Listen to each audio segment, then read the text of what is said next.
It's fine. Okay. Well, thanks everyone for coming. And yeah, today we're going to have Sal Pace or Sal Pace from MIT talking about generalized symmetries in ordered phases and applications to disordering. And yeah, hopefully it doesn't scare people off, even though it's a Halloween talk. It'll be a little spooky. Yeah, I'm really excited to be able to talk here. The Discord has been such a fun community. I've learned a lot from it. I've got to meet really cool people from it. It's funny, like I literally asked questions a year ago related to things I was learning that eventually turned into these projects. So it's kind of nice to be able to talk to all of you about the material.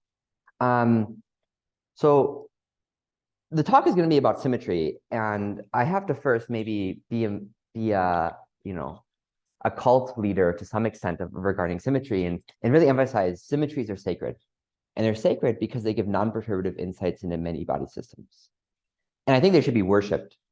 So this is a picture I had Bing, the image AI generator, make for me. It's a bunch of people worshiping some sort of goddess that I suppose is supposed to represent symmetry.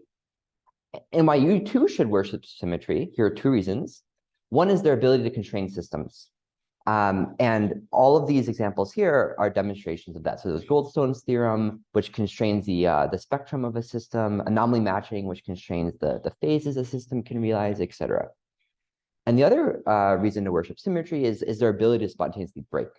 And this gives rise to Landau's famous paradigm of classifying phases of matter by how their ground states represent their symmetries. And I think everyone is familiar with ordinary symmetries. However, maybe you're not familiar with a certain perspective that I want that'll be really important for this talk. And that's ordinary symmetries are generated by codimension 1 topological defects. So it's codimension 1 in space-time. So that means in space-time, it's generated by some sort of d-1 dimensional defect, where d is the dimension of space-time. And you know that is because if I give you some Hamiltonian, the symmetry operator is something that transforms all of space. So in space-time, it's codimension 1. And this perspective that's a topological defect is very, very important. So all symmetry defects, all the symmetries that you know and love that are ordinary symmetries are topological defects. What that means is if I have some symmetry defect, T, supported on this d-1 submanifold sigma, I can continuously deform it. And in this, by continuously deforming it, the correlation function of T should remain the same. Okay. And the way I understand this is from the following perspective. What's the purpose of T? The purpose of T's life is to sit in space-time and count the number of symmetry charges that go through it. In other words, if I have some state, I just act my symmetry operator on the state, and it tells me how many symmetry charges are present in the state. So here I have a picture on the left where time is going in the upwards direction, and I have two symmetry charge world lines. And this blue surface here is a symmetry operator. And it counts two of these charges, one here, so it gets Q equals 2. But clearly, if I deform this, here I have like a little bump form, it still counts 2. And you can convince yourself there's no deformations, no smooth deformations of this blue plane you could do that will change the fact it counts 2 symmetry charges. So that's what I mean by topological defect in physical terms. Furthermore, if I have 2 symmetry defects, I can fuse them together. So you can literally imagine I have one symmetry defect, another one, I just plop them together, and I'll get a new symmetry defect.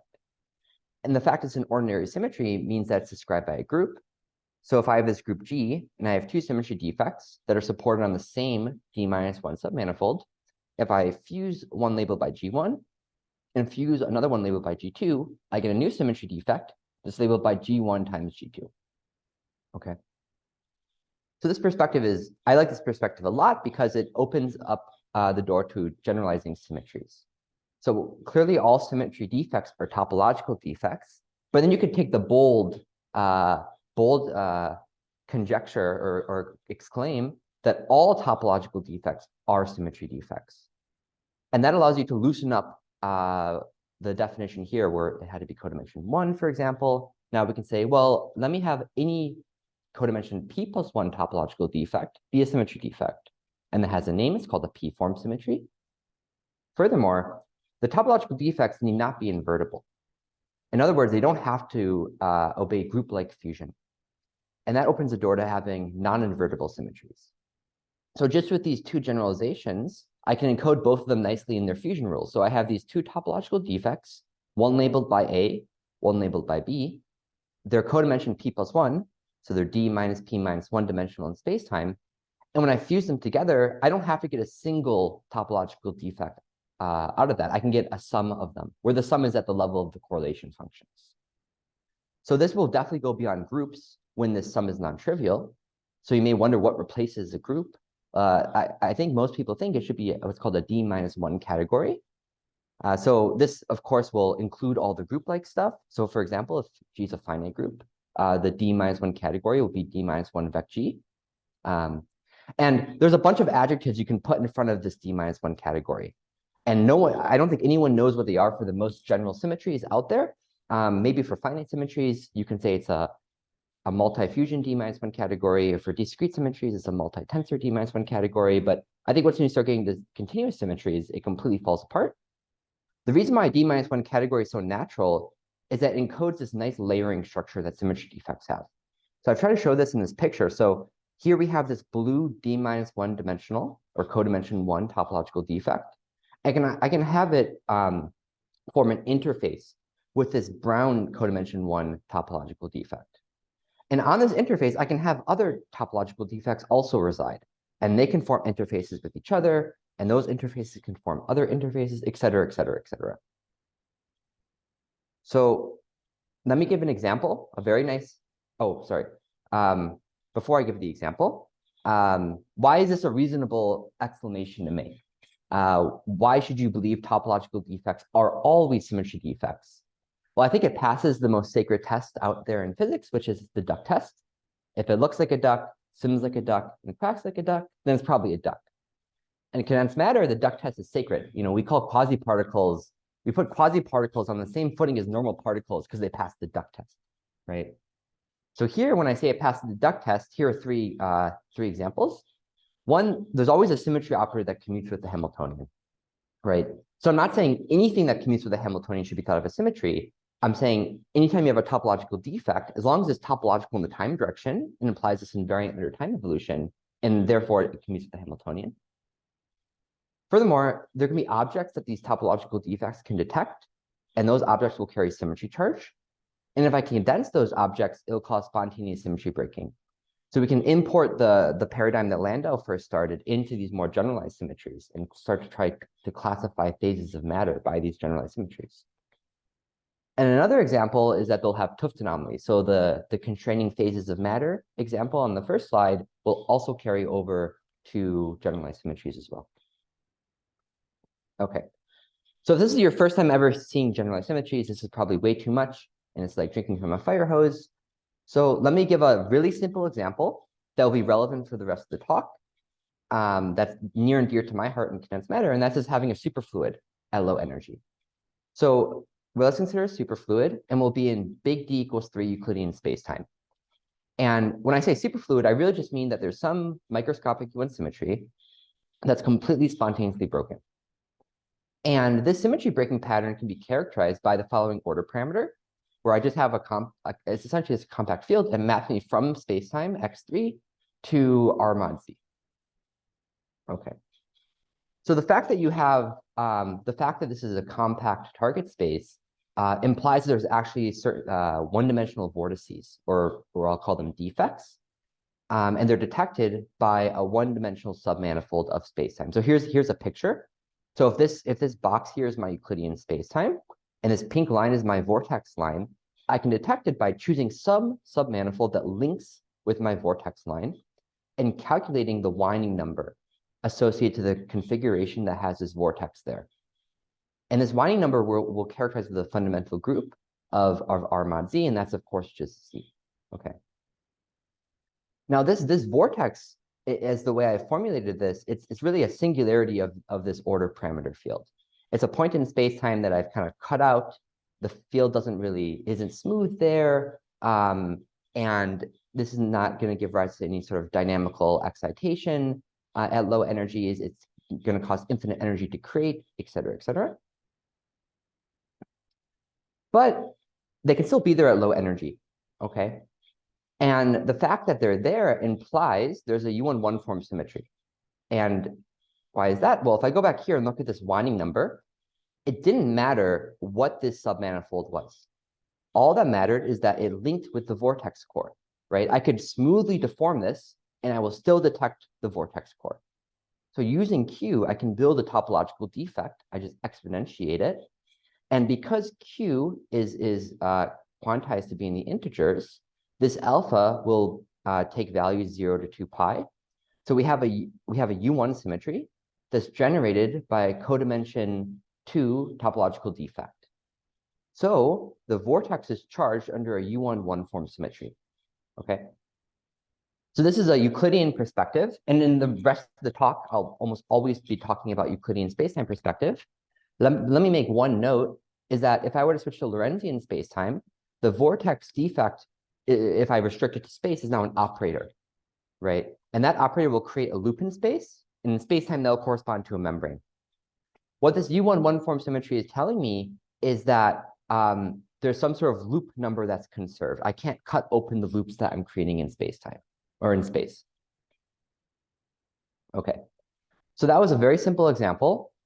And the point of this talk is to explore these emergent generalized symmetries in completely generic ordered phases. So the superfluid was an example of an ordered phase, but we could have other ordered phases, or in other words, other symmetry breaking patterns. And as an application to also explore spontaneous symmetry breaking. So why should you care? I think the Discord is kind of made of 3 groups of people: condensed matter, high energy, and math physics people. So I think there's a reason to care for all 3 camps. You know, in condensed matter, ordered phases are very common. You know, the table I have in front of me is in an ordered phase. Most of the things I'm looking at in the room are in ordered phases. And it's kind of cool to see that these very exotic generalized symmetries appear, they emerge in these ordinary phases of matter. And this application of symmetry breaking, we can use this as a tool to predict, if not even classify, exotic disordered phases. This is something we'll see in the talk. From a high energy theory point of view, these ordered phases in the IR are described by nonlinear sigma models. So these are going to be symmetries of nonlinear sigma models. And then from a math physics point of view, firstly, these symmetries, because they're these exotic generalized symmetries, higher categories will come into the game. But in addition to that, these higher categories will relate to higher representations of a higher group, and the higher group will be related to the Pavlovnikov tower. Okay, so without further ado, let's get into it. The plan is to first talk about some general features of ordered phases, and to talk about what generalizes, or how the vortices generalize in generic ordered phases. I'm going to call them homotopy defects in this talk. So anytime you see the word homotopy defect, think vortex, but a more generalized version. After reviewing this, we'll go to the second stage and we'll talk about the symmetries and give some examples of give some examples. We'll talk about the symmetry category, describing the symmetries in a pretty general situation, but we'll also give some examples. And then in section 3, we'll talk about symmetry breaking and how we can use the symmetry breaking patterns to classify non-trivial disordered phases. Okay. So when I say ordered phase, I want you to think of a phase where there's an ordinary internal symmetry described by a group G, and it's spontaneously broken. You know, ordered phases don't have to include internal symmetries. They can include space-time symmetries, but in this talk, I'm only going to consider internal symmetries. And all the universal features of this ordered phase are determined by the symmetry breaking pattern. So if I have the UV symmetry G, it'll spontaneously break to some subgroup H. In this talk, I'm always going to assume G is anomaly free, and I'll always assume that H doesn't form a non-trivial SPT. So it's a pretty basic setup. Now, in the symmetry breaking pattern, I can actually label the ground states or label the vacua by this coset space. In this talk, I'll adopt the StatMech language and call this coset space the order parameter manifold. And it's just the set of left cosets. And this is arising because I've broken G down to H. It means that the ground states are still invariant under the H symmetry, but they form an orbit under the symmetry elements of G that aren't included in H. So this is basically just mapping out the different ground states I go to when I transform by the broken symmetry. So this is the stage. And in this phase, quite generally, but not always, there can be gapped objects or gapped defects, and I'll call them homotopy defects. The reason I'm calling them homotopy is in this presentation, or in this perspective of this phase, they're characterized by topology, specifically the topology of the order parameter manifold. And some examples of these are things like domain walls, vortices, hedgehogs, sometimes also called monopoles. Homotopy defect has a bunch of different names out there. Sometimes they're called solitons. Sometimes they're called topological defects, and that's kind of confusing with the language we're using in this talk, so I'm going to avoid using that word. But I'm not, yeah, if anyone has any opinions on naming, I'm very open to hearing them. Can I ask a basic question or two? Yeah, of course. Yeah, please interrupt whenever you want to. Yeah, so if I have, so what's a concrete example? Could I think of the Ising model as a concrete example? And then Z2 breaks down to just nothing, I guess? Yeah, sure. So that's a great example. G would be Z2, H would be the nontrivial group. Yep. The example we saw a few slides ago was G is U1, H breaks down to nothing. My favorite example, and we'll see a handful of times later on, is G is SO3, which you can think of as arising because I have some sort of spin symmetry, like spin rotations, and it breaks down to some subgroup. SO3 has a bunch of cool subgroups, so that's a pretty nice example too. What did you mean by you're not going to have a non-trivial SPT? In the Ising example, that doesn't work, but let's say two cases of the Ising. So now you have two Z2s. So what did that mean when you said? Oh, good. So let's do the SO3 example. So for example, SO3 can break down to, I don't know, let's say Z2, some Z2 reflection or something like this. And I have an unbroken Z2 symmetry, and that Z2 symmetry can form an SPT. Nothing's preventing it from doing so. Or even in the superfluid example, right? What does that mean though? Does that mean that there's a SPT, an SO3 SPT or a Z2 SPT? Z2, the residual symmetry. Okay, I see. Yeah, and another simple example is with the U1. I don't have to have U1 break down completely to have a superfluid. I can have it break down at any Zn. I'll still have the vortices, I'll still have superflow, etc. But now that I have a residual Zn symmetry, and as long as I'm in the right dimensions, I could have that residual symmetry form an SPT. Okay. But I'm not going to assume that happens. I don't know if it will affect the story at all. I haven't given it thought. It may. It would be interesting to think about it. But just for simplicity, I'll just assume there's no SPT in the game. Okay. Great. So yeah, good. So maybe people in this audience are more familiar with field theory. So let me talk about homotopy defects from a complete IR perspective. So if the ordered phase arises by spontaneously breaking a continuous symmetry G, in the IR, there's an effective field theory description of the ordered phase, and it's a nonlinear sigma model. And the target space will be the coset space G mod H. And the point of this effective field theory is to describe the Goldstone modes. In this description, just like in the superfluid example I gave, the homotopy defects are singularities of the order parameter field. Here I'm calling it U, and it just maps from space-time X to the target space of the nonlinear sigma model.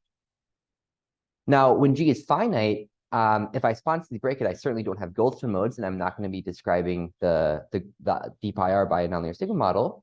But instead, the effective field theory describing it will be a TQFT.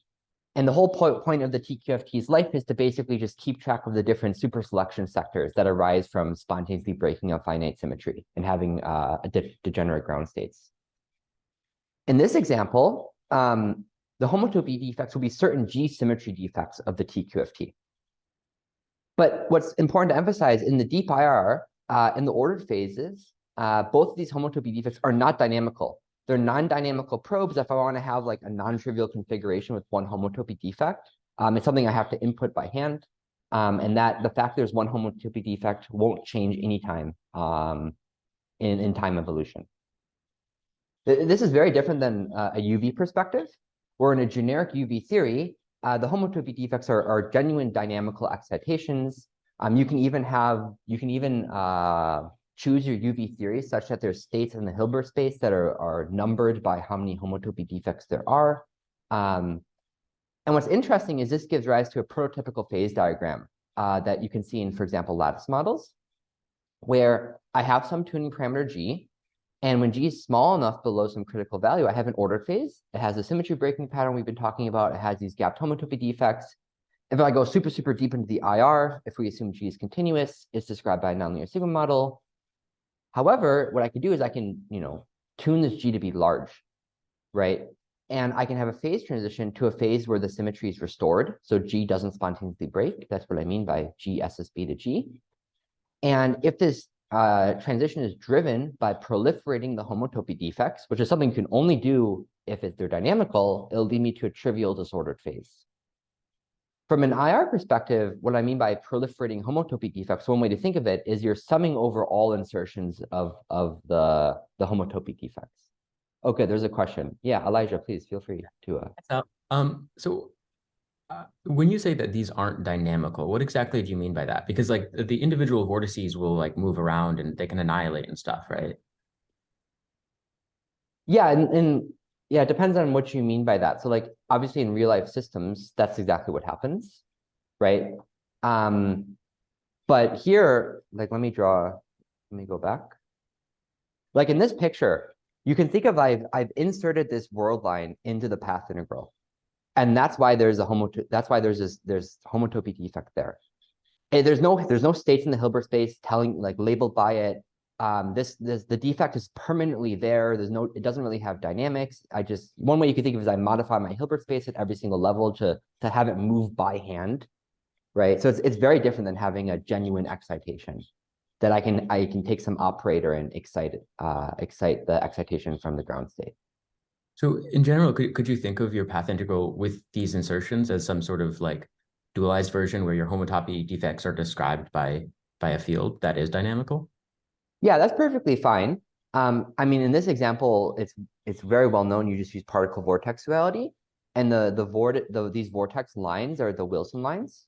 And once when I have that description, I have access to the electric charges, and then I would say then the vortices are dynamical. They're not just probes. Okay, yeah. So it's sort of dependent on your description of the like. That's right. But still, even if I give you U1 gauge theory, what's when you go to low enough energies and I don't see the electron operators anymore because they're gapped out, right? I can think of the Wilson lines in the time direction as being an infinitely massive electron world line, right? You wouldn't call that a dynamical electron. So that's what I kind of mean by non-dynamical here. It's really emphasizing this at low energy part. So just another question. Yeah, what's up? So is this entire discussion happening within one of the ordered phases, so far away from the critical point? Yeah, every time I'm talking about the continuum, it's always super, super deep into the ordered phase. That's right. Not close to the critical point at all. Thank you. Yeah. Good. Okay. Good. Alrighty. So homotopy defects are going to be important. So it's good to review how they're classified. Recall that they're characterized by the topology of the coset space, and their classification is well worked out. If I want to know how many homotopy defects are detected by some case submanifold, I simply just have to look at the maps from. You can look at the order parameter restricted to the case submanifold and look at the maps from this submanifold to the target space, and I mod out any homotopic equivalent maps. Okay, so this is how they're generally classified, and it's convenient to often take this case submanifold to be a linking K-sphere. So now we're looking at defects that are detected via linking, and because they're detected via linking, they're codimension K+1. And furthermore, their classification can be simplified in terms of its normal homotopy groups. So codimension K+1 homotopy defects are detected by the kth homotopy group modulo this pi1 action on pi k. This is specifically when k is greater than 0. Throughout the talk, I'm always going to assume that M is connected, so there's no domain walls. And this alpha k can be kind of complicated when k is not equal to 1, but when k is equal to 1, it's called the inner automorphism.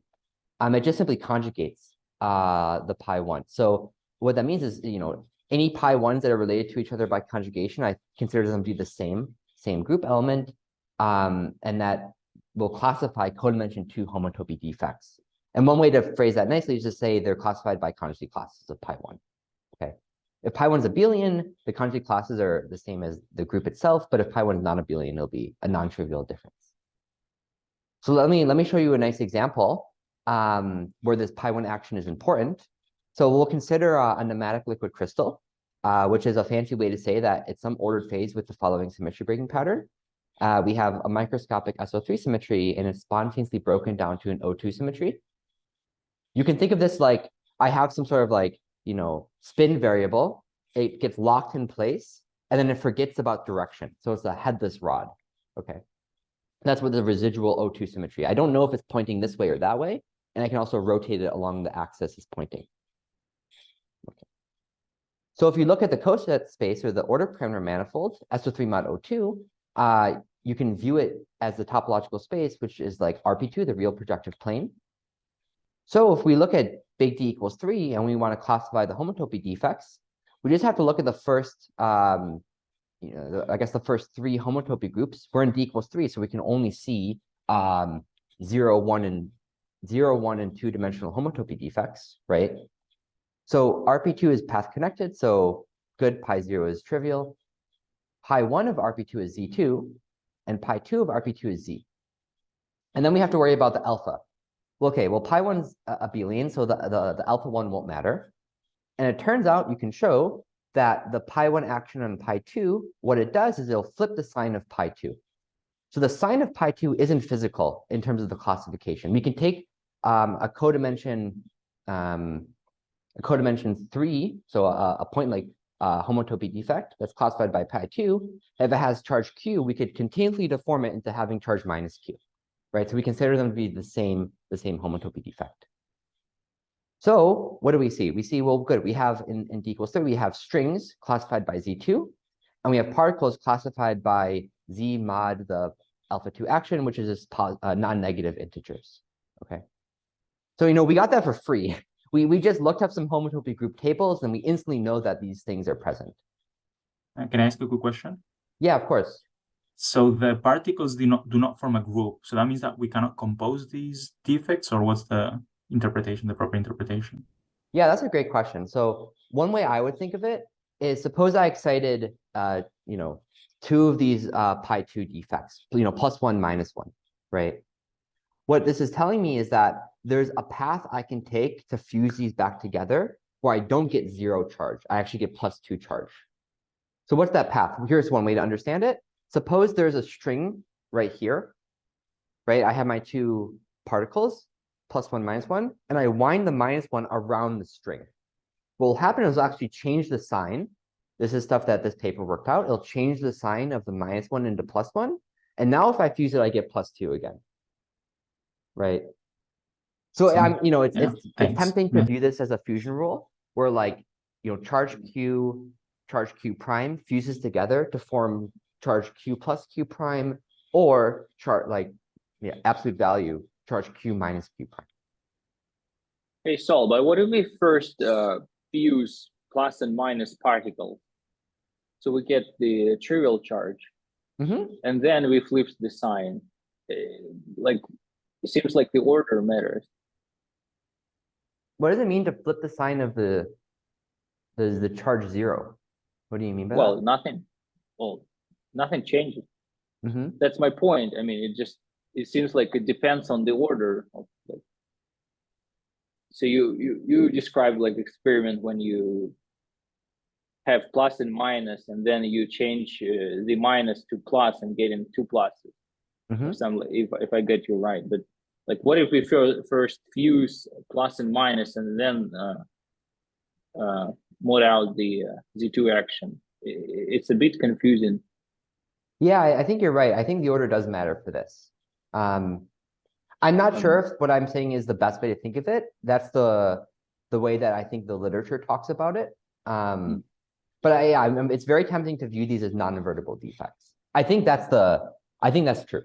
So, all right, thank you. So, and another question. So, yeah, of course. you're saying we're classifying homotopy defects by studying the homotopy groups. But right, so we're probing them with the spheres. Like, what about any other shapes of defect? Yeah, good. That's also a very good question. So you are right. Even in this example, you could detect the strings with another circle and you get Z2, or you can detect them with a torus. And the homotopy classes from a 2 torus to RP2 is non-trivial, the free homotopy classes. So yeah, it seems it doesn't get rid of the fact that there are, you know, strings that according to a circle are detected by Z2. They're still there. It just says that they carry other topological invariants as well. And I don't know how to deal with those other topological invariants. So I'm always going to be detecting homotopy defects by linking with spheres. And it'll be very, very interesting to try to generalize it to include any sort of case of manifold of any topology. Yeah, but thank you for the question. Is this string sometimes called Cheshire string? Oh, good question. You know, no, that's a little different. Okay. So okay, so in condensed matter, this is called a pi disclination. In high energy, people sometimes call this an Alice string. And in that context, they're viewing SO3 gauge theory getting Higgs down to O2. And then you have a similar, the moduli space is RP2, and you have Z2 strings as well there. And yeah, I think they're called Alice strings in that context. So okay, I see. Instead of considering the homotopy group of the target space, shall we consider the cobordism group of the target space? I don't think that's the most general thing, no. Okay. What more general things do you have in mind? So yeah, so I want to consider the homotopy D-1 type of the target space. And that'll include more information in the cobordism group of it. So. Okay, so anyway, so it's not just the homotopy group, which is related to your answer to the previous question. That yeah, you good. do not So like, just consider the surface sphere-like defect, but it can be more general topology. Yeah, so so there's one more piece of data I would include here that we will include later on is the Posnikov 3 invariant of the second Posnikov stage of RP2, right? It'll need all this data pi1, pi2, and the pi1 axion on pi2, but it'll also have a Posnikov 3 invariant, which is non-trivial. I don't know how to think of that in terms of, I don't know, maybe that shows you how to relate the maps from a torus to RP2. I don't know. If anyone knows, that would be really interesting, but I just don't know, to be honest. So, but that data will be included. Yeah. Okay, thanks. Yes. Okay, cool. So yeah, so that was a quick example showing us the power of using homotopy theory to classify these defects. And now there's something really important to make note of. You know, since the homotopy defects are classified by these maps modulo homotopy, anything that detects the homotopy defect will have certain topological properties. So for example, suppose I had a codimension k+1 defect, this pink line, and it's detected by this K submanifold. Well, I can continuously deform sigma K, and as long as it doesn't change the fact that it's linking with sigma K prime, right, I'll still detect the same homotopy defect. So the only thing we have to be careful of, well, if this pink line ends, well, I could just like, you know, have my green line wrap around it and then shrink it to a point or something, right?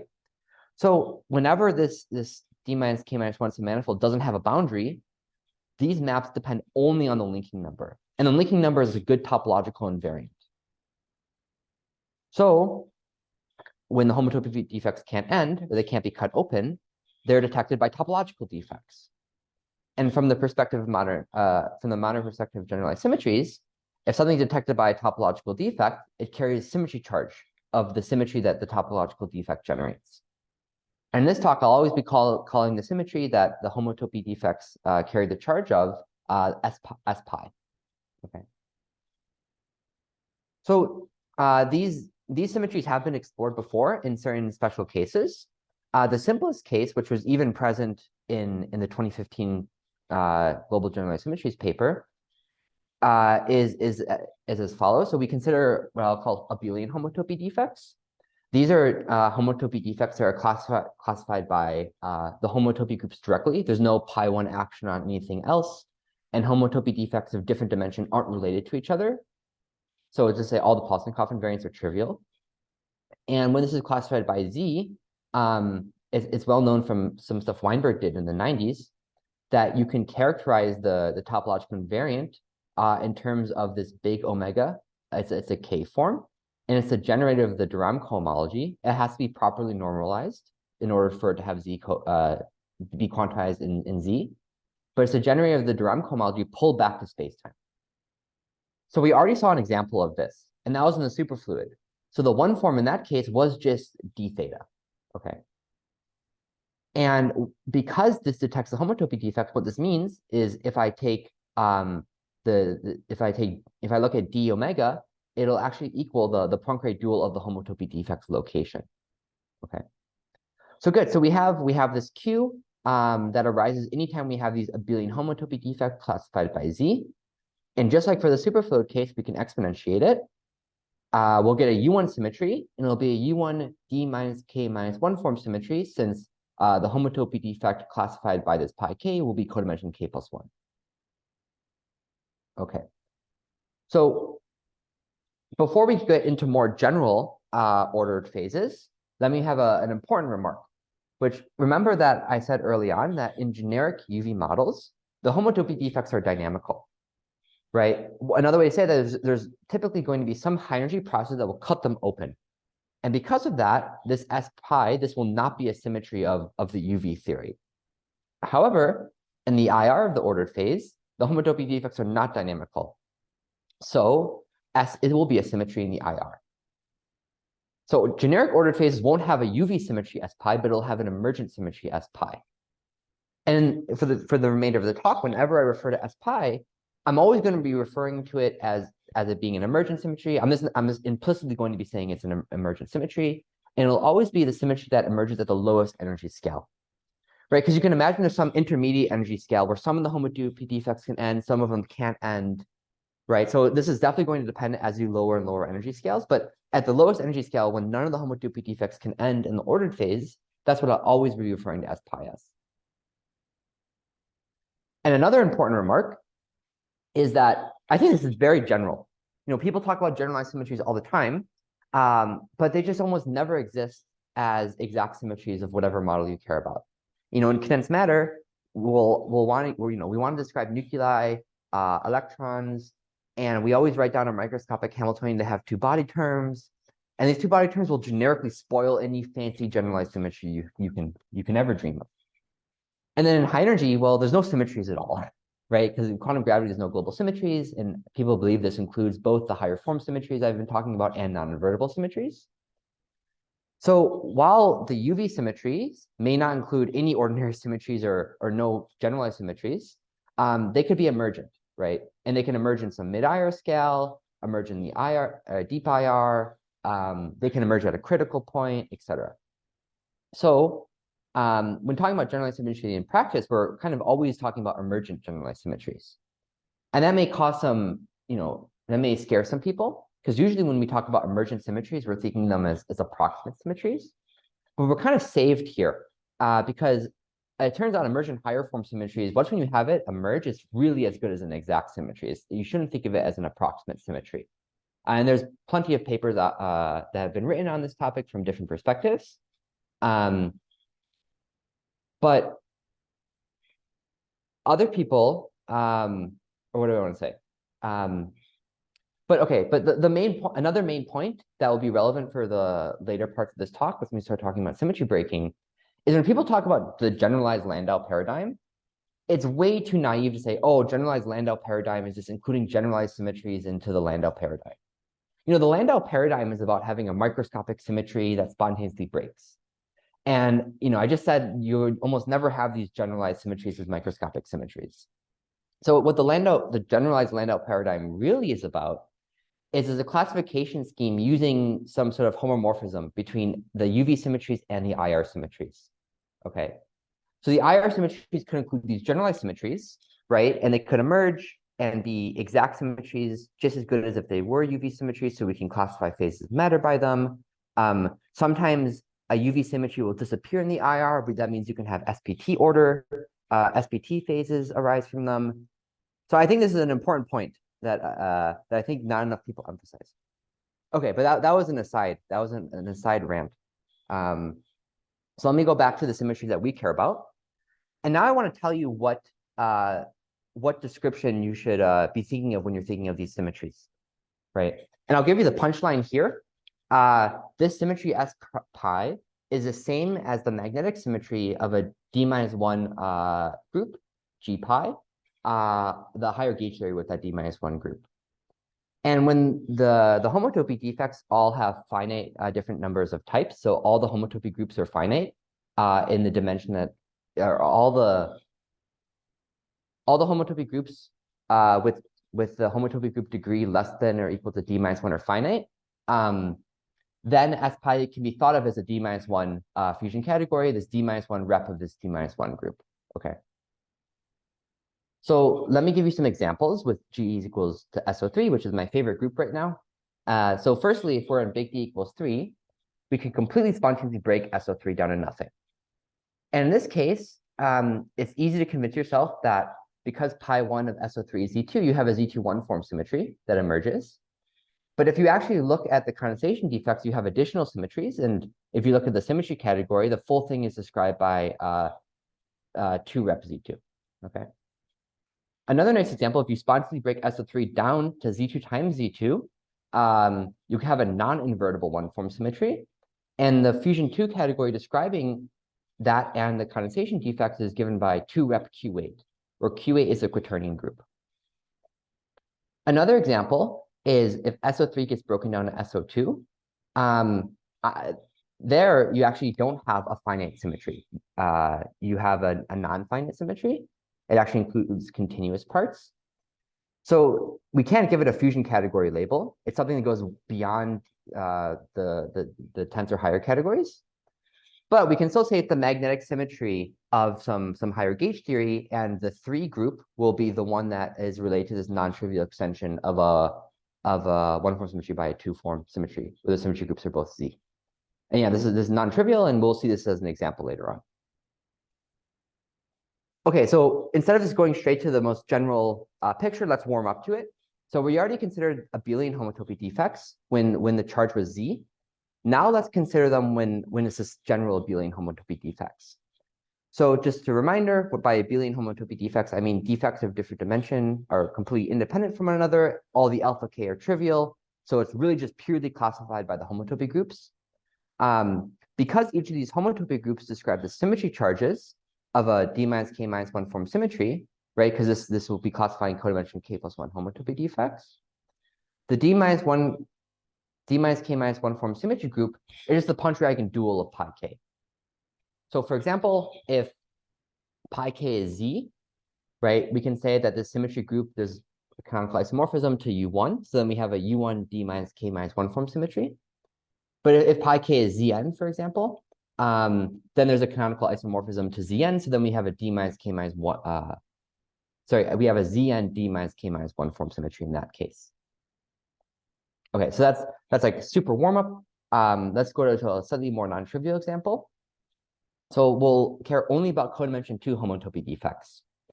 So that means we only care about pi 1. Let's not care about what pi 2 or pi 3 is. We can even assume that they're trivial. And we can truncate M to a new topological space that satisfies the following. The first homotopy group of this new space is the same as the first homotopy group of the original space. And this homotopy group is trivial for all other k. So we can write this in terms of the classifying space. So this is saying that M tilde less than or equal to 1 is the classifying space of pi 1. And because the homotopy groups are the same for the homotopy groups we care about, the symmetry that arises from the codimension 2 homotopy defects of M will be the same as the symmetry arising from this M tilde less than or equal to 1. So we can say, well, let me look at the target space being the classifying space of pi 1. Oh, well, that's basically the same thing as pi 1 gauge theory, right? So these homotopy defects are simply just the pi1 magnetic defects. Are just the magnetic defects of pi1 gauge theory, right? So I know that in pi1 gauge theory, the Wilson loops detect the magnetic defects. So S pi is the same as the magnetic symmetry of pi1 gauge theory.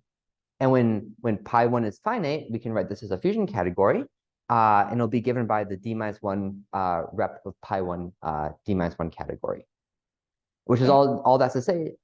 Yeah, one sec. All that's to say is that there's Wilson lines. They're topological because pi1 is finite, and they generate a d-2 rep pi1 symmetry. And if we condensation complete things, we'll get a d-1 category. But I think there's a question. Yeah. So just a really basic question is, so even in the really, really simple examples, do you actually know theories that engineer these models, like engineer models with these properties? Like, because I'm trying to understand, like in the previous example, you were thinking of something like where all the pi k were basically trivial except for maybe one, where it was G, right? And I mean, those are like Eilenberg-MacLane spaces, right? And those are like really complicated M's, aren't they? Like, aren't you already like dealing with RP infinity for like really simple? And I couldn't imagine how you would have a nonlinear sigma model such that if you quotiented G by H, that you suddenly get like RP infinity out the other side, or it just seems like really hard to engineer. Or is it actually easy? And I'm just very confused, or somewhere in the middle. I don't know. Good. Yeah. So I don't actually want to consider a model that has this truncated target space. We're just using that because the symmetry is carried by the homotopy defects. I can mess up my target space as much as I want, mess up the dynamics, mess up everything, but keeping the homotopy defects the same. And so what we're doing is we're just trying to find a convenient target space, even if it's completely messed up, that has the same homotopy defects that makes the corresponding symmetry a little bit more transparent. Does that make sense? Ryan, yes, and Ryan says you could truncate the construction of KNA. KNA. That's the Eilenberg-MacLane space. I see. So maybe KAN. Yeah. Right. Okay. Yeah. So like you don't have to. You only want the first few homotopy groups to agree. So in the construction of these spaces, you sort of like cancel homotopy groups as you go, but you only have to do that up to the space-time dimension or so, and then you have a finite simplicial complex there. That then you're going to mod out by A. That simplicial complex is already a group. You can think about that as C. So G mod A is that truncated space. I see. Actually, let me show the next example. This does a little bit more generally, and then if you still have any questions, we can talk about it. Okay. Now, I want to consider general connected M, and because these homotopy groups only see because these homotopy groups see codimension k plus 1 homotopy defects, I only care about k being less than d-1. Any larger k will give me information about homotopy defects that are absent in the dimension I'm in, right? So because I only care about the homotopy type of the target space M, I might as well truncate M to this truncated space that satisfies the following.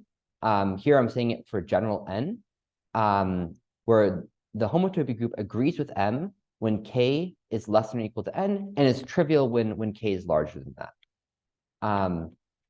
And again, this will have the same exact homotopy defect information as my original target space. So S pi from M will be the same as S pi from the truncated target space. Okay. And this truncated target space has a name. It's called the nth Posnikov stage of M. So what we're doing is we're truncating M to the d-1th Posnikov stage of M. And in math, it models connected homotopy N types. I think as long as M has a CW complex approximation, then this will always go through. And I think in any ordered phase, G mod H will always have a CW complex approximation. So good. So we can actually deduce the symmetry from this. So these Posnikov stages obey the fibrations, where the fiber is this Eilenberg-MacLane space that people were just mentioning. And they're classified by some pretty nasty data. If I were you, I wouldn't worry about what these data are. The point is all these datas, looking at them, you can convince yourself that this truncated space is the same as a classifying space of an N group. Right? This naturally generalizes what we just had before, right? Because with before, what we were doing is we were truncating it to N equals 1. And then we were saying, oh, well, this is the classifying space of a 1 group, which is this normal group, right? Now, if I have N being larger than 1, I truncate it and I get the classifying space of an N group. And this N, or I should have a B here, sorry. But the data of the classifying space of this N group is all the homotopy groups up to N, the pi1 action on pi2, pi3, all the way up to pi n, and these twisted co-cycles, which are these Posnikov invariants. Okay. But good, so we can do the same exact trick that we just did before. We see that the homotopy defects are the same as the magnetic defects of some gauge theory. Here's a higher gauge theory in terms of a d-1 group. And then we can just import what we know about gauge theory to say, well, this symmetry must therefore be the same as a magnetic symmetry of this higher gauge theory. And for finite d-1 groups, we have a label for it. And it's this, yeah, it's the d-1 rep of this d-1 group. So it's the fusion category formed by d-1 representations of the d-1 group G pi. Okay. So yeah, just to emphasize again, based off of Justin's question, you know, we're not replacing the target space with this truncated space. That would completely screw up the dynamics. We're just saying that if we only care about the topology of the target space, we may as well consider something that's a little bit simpler in life. Okay. Okay, good. So I've gone way too slow, actually. So I have maybe 5 minutes left. So I'm going to have to skip some of the examples. So I'll try to get as far as I can. But before we get to maybe one example, let's do a quick check-in to make sure we're all on the same page. So what we've talked about so far is that in the deep IR of an ordered phase, the homotopy defects carry symmetry charge of some emergent generalized symmetry. And when the order parameter manifold is connected, this symmetry is the same as the magnetic symmetry of some higher gauge theory. And this is some beast, right? But it's important to note that it's going to include invertible and non-invertible symmetries, zero form and higher form symmetries. All combinations of all these exotic symmetries are going to be stored in this magnetic symmetry. So it's natural to wonder, well, what's the physical applications of it? And there's two that I know of. Firstly, we can spontaneously break the symmetry. Secondly, we can ask if there's any mixed Tufte anomalies involving the emergent symmetry and the UV symmetry, or whatever the UV symmetry becomes in the IR with where this S pi is also present. So for the next 5 minutes, I want to talk about applications of the first kind and consider spontaneously breaking the symmetry S. So the first important thing to note is that S is certainly not spontaneously broken in the ordered phase.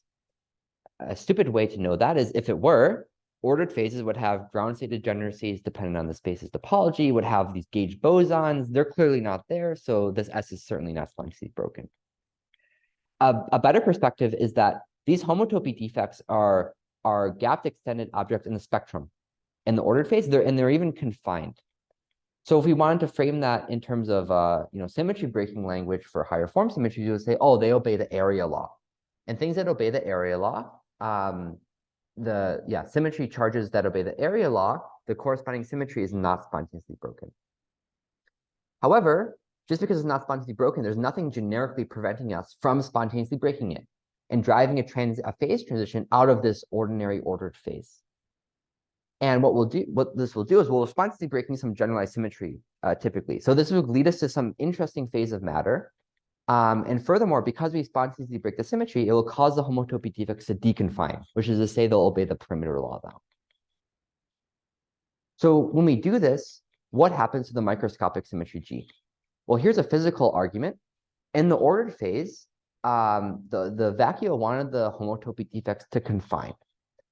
However, when we spontaneously break the symmetry, the vacuole will want the symmetry charges to condense, or the vacuole will have condensed symmetry charges, and that will cause the homotopy defects to deconfine. This latter completely contradicts the former, So if we're going to spontaneously break S, we must restore the symmetry G in the process of doing so. So this gives a pretty nice perspective. There's two different ways to disorder an ordered phase. The first is something that we already saw, and that was by proliferating the homotopy defects. We went to a trivial disordered phase. However, we can say, well, I'm not going to allow the homotopy defects to proliferate. In other words, I'm going to suppress the defects. And then I'm going to try to restore the symmetry, which I can do by spontaneously breaking the emergent symmetry S. And this will give us a disordered phase because the symmetry G is not spontaneously broken, but it'll be a non-trivial disordered phase because the emergent symmetry is spontaneously broken. Okay. So this kind of, in my opinion, emphasizes one of the most powerful usages of symmetry. We have the symmetry S, and we're using it as a non-perturbative tool to identify, if not even classify, exotic phases that neighbor the ordered phase. So here's a table of some examples. So in the very beginning of the Wait, can I talk, ask a question? Yeah, of course. So when you added fluctuations to the order parameter, didn't you explicitly break this, I don't know what you want to call this symmetry, the S pi? Yeah, that's right. So why do you say that it's spontaneously broken in the disordered phase? Oh, good. So it would emerge as a spontaneously broken symmetry. That's what I mean by that. Or if you go deep into the IR, it would No, but the longer be disordered an phase emergent is trivial. symmetry. So yeah, The disordered phase is trivial, so it has no broken symmetries.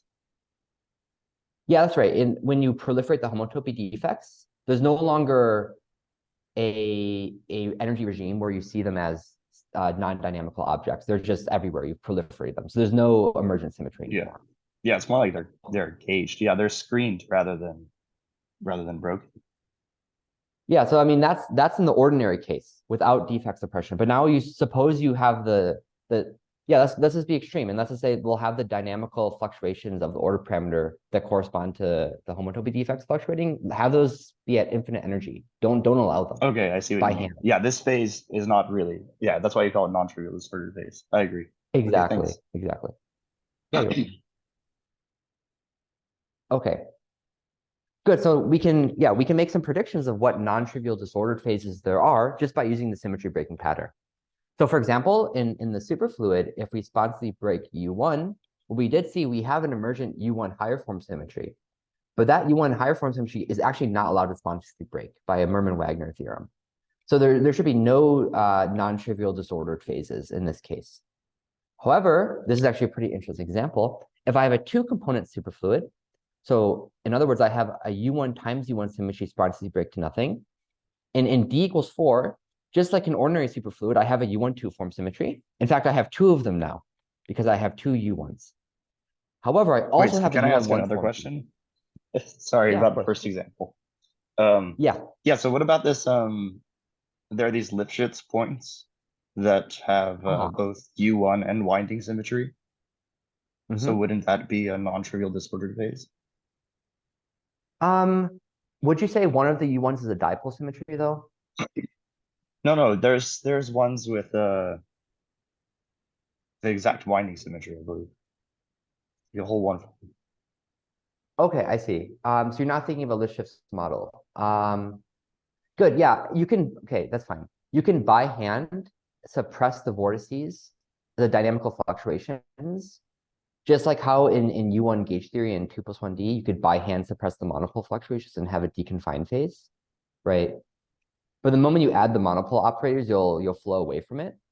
So I guess that's what I mean by there's none. So like the moment you allow the vortices to fluctuate at all, you'll leave this phase. So why do you know that just from the symmetry?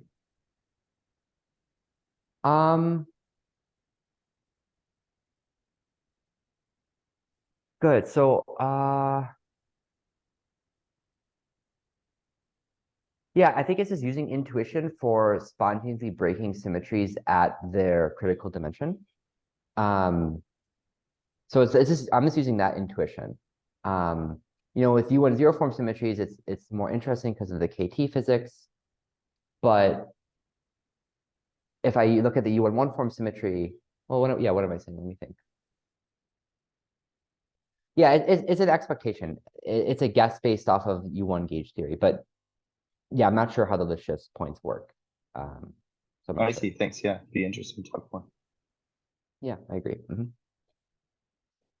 But yeah, in this case, because there's a U1 one form symmetry, and I'm much more comfortable saying a U1 one form symmetry can spontaneously break in big D equals 4, then yeah, we have a phase, a whole phase of matter where this emergent U1 one form symmetry, we can think of it as being spontaneously broken, and it'll give rise to a Coulomb phase.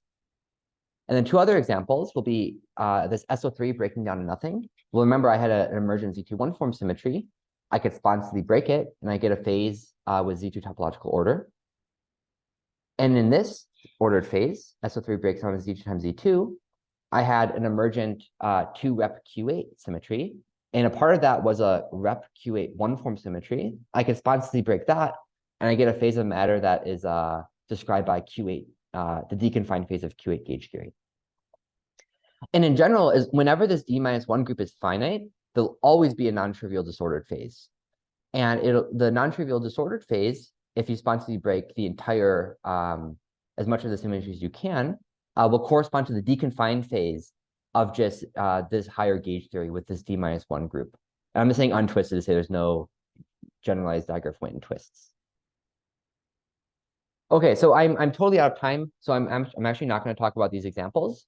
But just to tell you what the examples do, is the first is looking at S3 breaking down to any finite subgroup, and just looking at a lattice model that realizes both the ordered phase and the non-trivial disordered phase. So both the phase where the SO3 symmetry is spontaneously broken, and the phase where the emergent symmetry is spontaneously broken with the SO3 symmetry being restored. And the other example is doing that, but with SO3 breaking down to SO2. And I don't have a lattice model in this case, but it's arguing that you have this ordered phase where SO3 breaks down to SO2, and then you have a non-trivial disordered phase where there's some very, very complicated generalized symmetry that spontaneously breaks. And when you include both the second and the third homotopy groups, the deep IR is described by U1 gauge theory, but it's actually U1 gauge theory with a fluctuating axion. So if you only include pi2, you'll get U1 gauge theory. If anyone's familiar with this, the CP1 presentation of the O3 sigma model, you'll know that.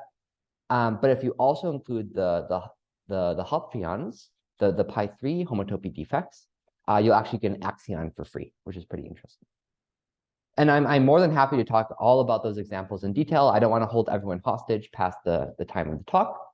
So let me tell you what we just talked about. So the summary is that generalized symmetries can emerge in ordered phases. So even the most exotic generalized symmetries will appear in arguably the most ordinary ordered phases. Their key characteristic was that their symmetry charge is carried by homotopy defects. And we explored the description of the symmetry defects for connected M and showed that they're described by these higher representations of this higher group that depended only on the homotopy groups and the relevant homotopy type data.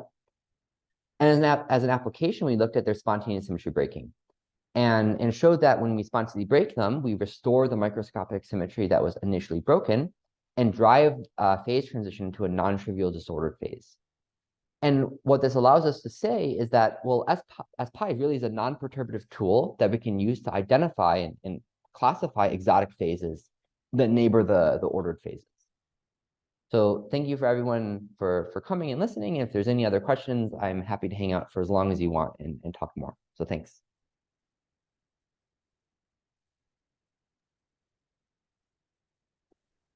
Right. Thanks for the talk.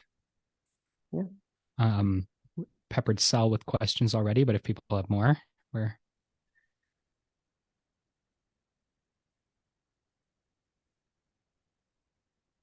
I'd be happy to hear more about the last example with the Hopfions. That sounds really cool. Yeah, sure. Yeah, I'm happy to do that. Before that, let me just, if anyone has someone else has another a question beforehand. Yeah, totally.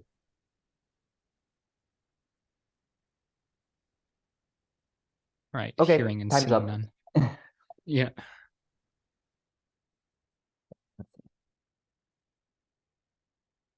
Okay, cool.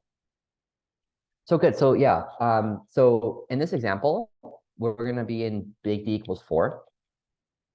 And we'll consider the symmetry breaking pattern SO3 breaks down SO2. And if you look at the first few homotopy groups, we're in D equals 4, so we only care up to pi 3. Well, pi 0 and pi 1 are trivial. Good, we can throw those out of the game. Pi 2 is Z and pi 3 is Z. And because pi 1 is trivial, we simplify our life greatly. And the classifying space of the 3 group that gives us the third stage of the Postnikov tower of S2, that's what the target space is. It just requires data on pi 2, on pi 3, and this Postnikov 4 invariant. In the Postnikov 4 invariant, the cohomology is not twisted, is pretty straightforward.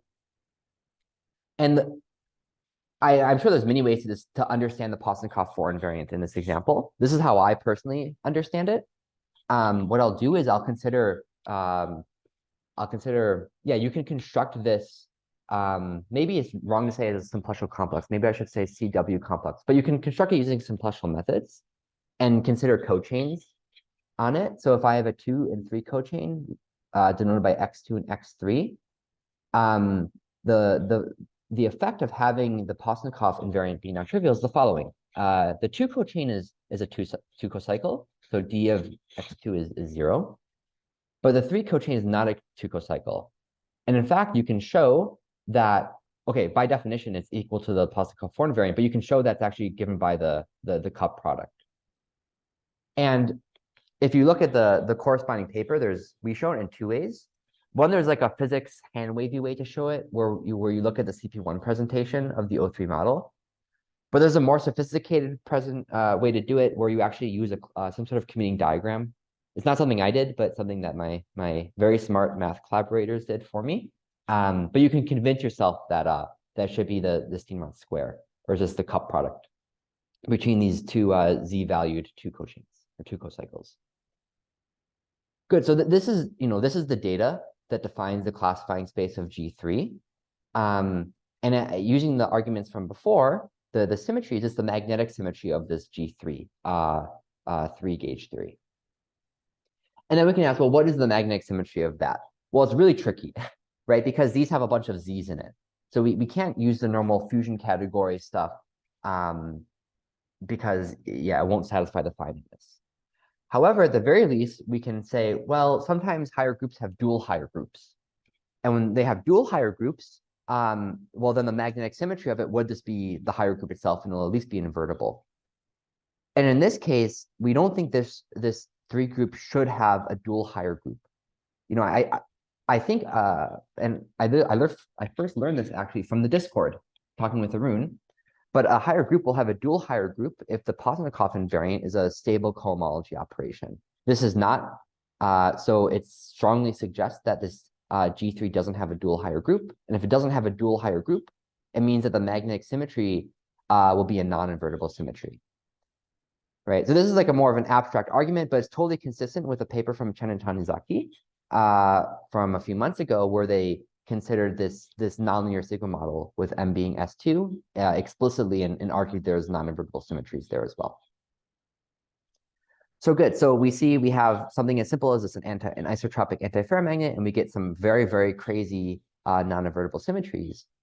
And now we may wonder, well, what happens when I go into a non-trivial disordered phase? So one way to do it is, let's not consider a lattice model and try to be very ambitious. Let's just try to, argue for what the effective field theory is that would describe the non-trivial disordered phase. And to do it, let's start off in a familiar place, and we consider the CP1 presentation of this nonlinear sigma model. And in the CP1 presentation, there's 2 degrees of freedom. There's a U1 gauge field, and there's also a 2-dimensional complex unit vector. But what you can do is you can actually integrate out the complex 2D unit vector and get a theory only in terms of the U1 gauge field. And doing so, you'll find that you can characterize the homotopy groups in terms of the U1 gauge field. So pi 2 is just, it looks just like the Chern number. So you can think of the homotopy defects relate to pi 2 as the magnetic monopoles of this theory. But interestingly, when you integrate out the scalar fields, this is actually this is not normally quantized, but this turns out to be quantized, and this gives you the Hopf number, the Hopf invariant. So there's some background, and let's use this to motivate our effective field theory description, because we want to have an effective field theory that has good control over both pi 2 and pi 3. Because we want to have this effective field theory describe a phase where the symmetries are spontaneously broken. And because the symmetry charges are carried by the homotopy defects, we want to have good control over the pi 2 and pi 3. So the pi 2 is fine. dA is a close friend of all of ours, but this is kind of unfortunately disgusting. For one reason, it's not even gauge invariant. So let's use that to introduce a U12 form field, and then posit the gauge redundancy where this dA is gauge invariant, but we introduce this 3-form field strength H, which is gauge invariant. And clearly 1/2 pi H will kind of take the role, will take the role of this integrand, right? And the fact that this object is gauge invariant means the gauge transformation is a little bit non-trivial. So A is the same. I just shifted by an exact form. But yeah, B is more interesting. So I can shift it by an exact form. But when I shift A by an exact form, H3 is not gauge invariant. So I also have to shift B by something as well. And this is what you can convince yourself is what you have to shift it by. And for people who are familiar with some of the higher group symmetry literature, this is a gauge redundancy that has appeared in numerous times in that context of a 2-group. But good, so we have these two fields, F and H. We're going to posit that those are the right IR degrees of freedom to describe the non-trivial disordered phase. And now we want to write down an effective field theory using those degrees of freedom. We don't have to worry about including the 2-dimensional complex scalar vector fields, because we're going to assume they're gapped, which is another way to say that because they are related to carrying the symmetry charge, they're not going to be condensed. We're indeed describing a disordered phase. So we only worry about F and H, and we write down the simplest thing we can think of, which is just two terms, F wedge star F and H wedge star H. Now this F is built out of A, which is a 1 form, and this H is built out of both A and B. So while this is quadratic, this term is not quadratic. So that's a warning. But it's built out of B, and you can actually dualize the 2-form B to a compact scalar field using the same exact normal particle vortex duality manipulations that you normally would. And this is what you find. The first term doesn't change. The second term does change. You get a term that's just the normal kinetic term of a compact boson. And you get another term, which is as follows. So you have the compact boson phi interacting with F wedge F. So this is why I called it axion electrodynamics, because this is the term that defines axion electrodynamics. What's interesting is this axion itself is massless. So this field theory is massless axion electrodynamics, and it's really enriched by an SO3 symmetry. But we're at energies where I don't know exactly how the SO3 symmetry would appear. I guess it appears as symmetry fractionalization on the Wilson lines. So good. So that was the story. So we have the ordered phase, which is SO3 breaking down SO2. And now we have this non-trivial disordered phase that we motivated a low energy effective field theory description by wanting to have good control of both the hedgehogs, which were pi 2s, and the Hopfions, which were the pi 3 guys. And suppose we ignored the Hopfions. Suppose we just threw this out and we only had dA. Well, if we only had dA, we would have never included B. And if we never included B, we would have never included H, and we just have normal Maxwell theory.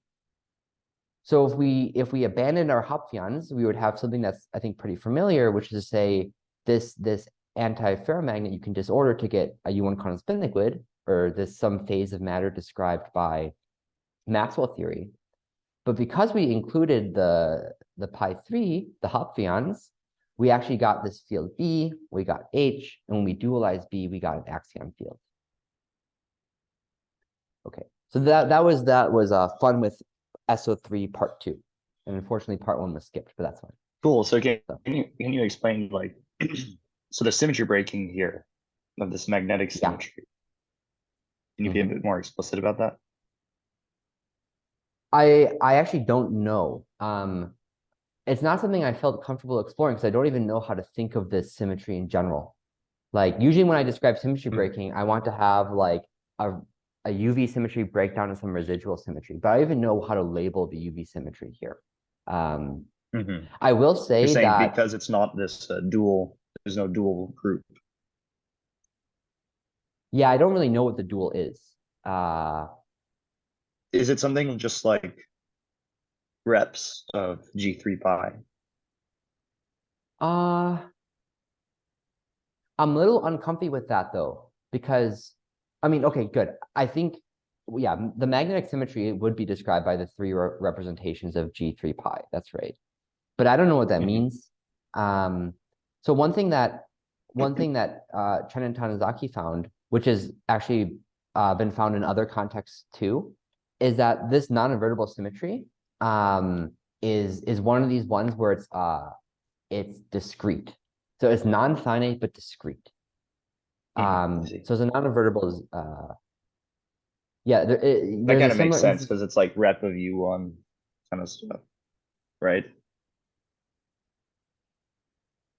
Or am I confused? No. G3 pi. Okay, no, yeah. So G3 pi, here's another question. So G3 pi is involving these Z's. But can we think about this as like some U1s in the shifted degrees? Yeah, good. So I like that way of thinking about it a lot, actually. So this is how I would think of it. Let's assume pi 3 is trivial at first and also get rid of the beta 4. Yeah.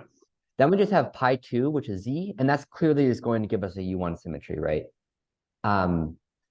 I guess what it would give us a U1, let me make sure I get the counting right. If we're in 4, it would be a U1 one form symmetry. But then we include this guy. And this guy, we want to say this guy gives us a 0 form symmetry.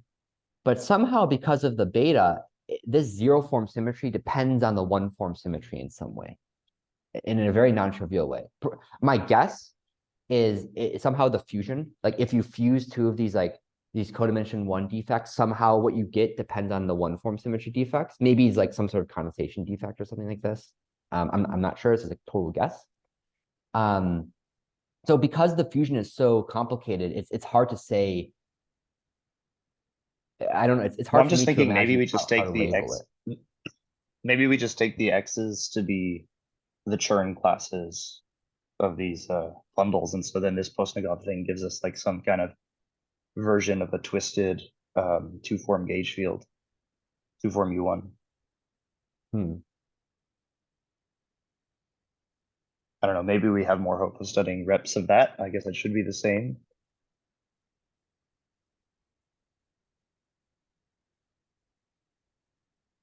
So basically, anyway, it seems very interesting. Yeah, go ahead. No, yeah, I agree. I think it is very interesting too.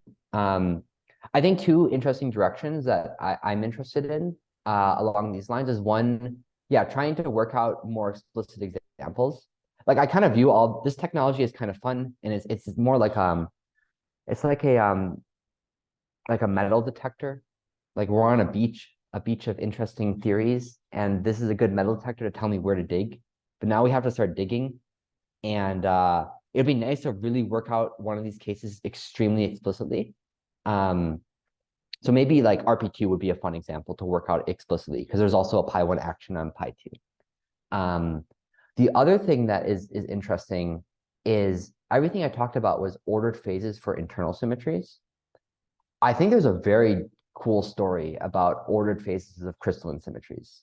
And I think multipole symmetries actually come up there. But that would also be cool to generalize that as well. So yeah, so I think there's a lot of fun things to do along this direction.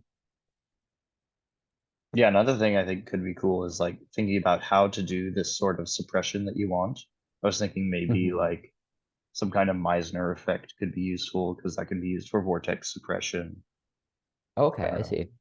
Yeah, the way I didn't get to talk about it in the first example, but the way I have been doing it, at least on the lattice, is doing Villand formulations. You know, when you do but I mean physically. Like say you want to give a new route to realizing some of these interesting phases, right? Yeah. Oh, okay, good. I see. I totally agree. Yeah, I've been asking people around. Who, I'm not the first person to suppress a defect and get something interesting. It was an old trick in the 90s, and this is kind of just like the grand unified theory of disordering. And I've been asking around if it's a physical thing or not. And I think it would be really interesting to try to figure out how to do it in practice. Because, let's dream. Let's assume you could. And there was some very systematic way to do it in practice that was, why not? We're dreaming. That was easy. Ordered phases are everywhere. And wouldn't that be badass to like take any ordered phase, have it go through this like magic disordering machine and get any, interesting topologically ordered quantum spin liquid, blah, blah, blah phase that you could dream of. But I imagine it's probably not easy, so alas. Yeah, I agree. Really cool. Yeah, for sure. So can I ask a very nice question so just to confirm about your axion model? So the U1 gauge field, is it like a genuine U1 gauge field, or so in the axion model, this U1 gauge field A1, yeah, it's constrained gauge field, or is a genuine U1 gauge field? Sorry, Can it be written? Can it be written as this CP1 scalars, or is a genuine U1 gauge field? Oh, I see what you mean. Good. In the CP1 scalars, what's the trick, right? You start off your life with having U1 gauge fields in the CP1 scalars, and then you solve the equations of motion, and then you can express the gauge field in terms of Z, and that's how you get this expression, right? Yeah. So, this is really just purely for the motivation of it. So at this point, you can think of it like that. And I think that's how you should think of it. Like this shouldn't even be quantized, right? It's only quantized because of its relationship to Z and then Z's relationship to the vector N. Yes. But, we just purely use this as a motivator. And then down here, this A and this B, we're thinking of as genuinely as, U1 gauge fields, U1 one form and U1 two form gauge fields. That's right. Oh, you relax the quantization condition for... Exactly, yeah. Okay, I see. Okay, yeah. And moreover, do you know the phase transition? What is the Landau phase transition at the middle? Oh, that's a very interesting question.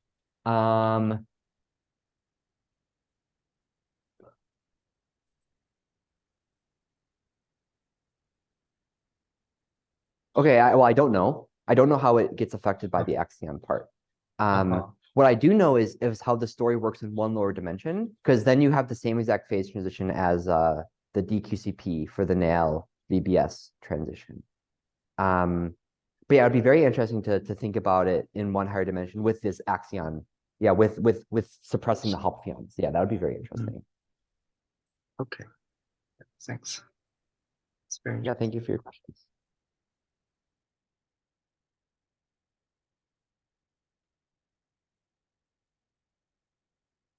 Okay, if there's any other questions, I'm happy to talk. Yeah, I think I'll stop the recording here. Okay, sounds good.